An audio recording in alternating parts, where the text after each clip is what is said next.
మరి ఒక పిల్లాడు నా దగ్గరికి వచ్చాడు. నేను విశాఖపట్నంలో వెంకటేశ్వర మహాత్యం గురించి ఉపన్యాసాలు చెప్తున్నా.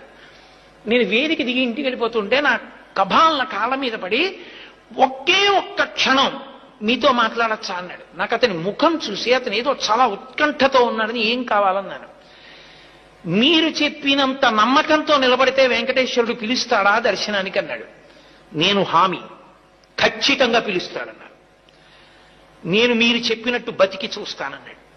అతను ఒక 6-7 నెలలు పరమ ధార్మికంగా చక్కటి జీవనం చేశాడు. అతనికి తెలిసిన్నట్టు, తెలిసిండి వెంకటాచలం కొండ మీదకి వచ్చాడు. అతను వచ్చినట్లు నాకు తెలియదు.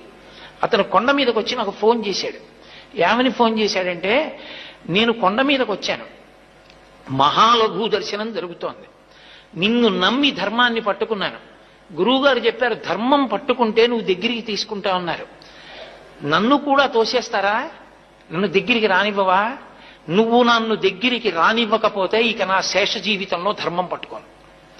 నువ్వు నన్ను ఇవాళ దగ్గరికి తీసుకుంటే నా ఆఖరి ఊపిరి వరకు ధర్మం అవుతావు, నీ ఇష్టం అనుకున్నానండి. అకస్మాత్తుగా ఎవరో వచ్చి నన్ను పిలిచి, ఏమండి హుండీ లెక్క పెడుతున్నప్పుడు కాసేపు అక్కడ నిలబడి చూడాలి, అదేదో ఒక ప్రత్యేకమైన విధి ఉంటుంది భక్తుల్లో కొంతమందికి, నేను ఎప్పుడు చేయలేదు, నాకు తెలియదు, అలా ఉంటుంది అని చెప్పి నన్ను పిలిచారండి. పిలిచి కొంతసేపు నేను ఆ సేవ చేసిన తర్వాత, అలా చేసిన వారికి దర్శనం ఉంది బాబు అని లోపలికి తీసుకెళ్లి దర్శనం చేయించి పంపించారు. గురువు గారు నా ఆఖరి ఊపిరి వరకు నేను ధర్మం మొదలుపెట్టాను.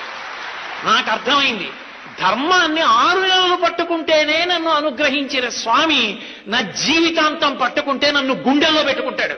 కాబట్టి నాకు ఇంకేం వద్దు గురువు గారు, నేను ఎంత పెద్ద పదవిలో ఉండనివ్వండి, నేను చేసే సంతకం ధర్మచట్రంలోకి ఇముడుతుందా అదొక్కటే చూసి పెడతా.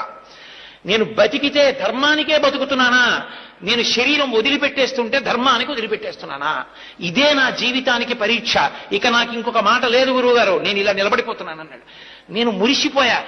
ఇన్ని గంటలో నా శ్వాస ఖర్చు పెట్టే ఉపన్యాసానికి ఒక్క పిల్లాడికి అందింది. ఒక్క పిల్లాడు ధర్మం మీద అనురక్తి పొందాడు, చాలు. వాడు చాలు రేపు పొద్దున్న కొన్ని కోట్ల మందిని లాగుతాడు ధర్మంతో. ఏమో ఈశ్వరుడు ఎందుకు ఏ పని చేయిస్తాడో. ధర్మము అనేటటువంటిది ఈ దేశంలో మరణించదు.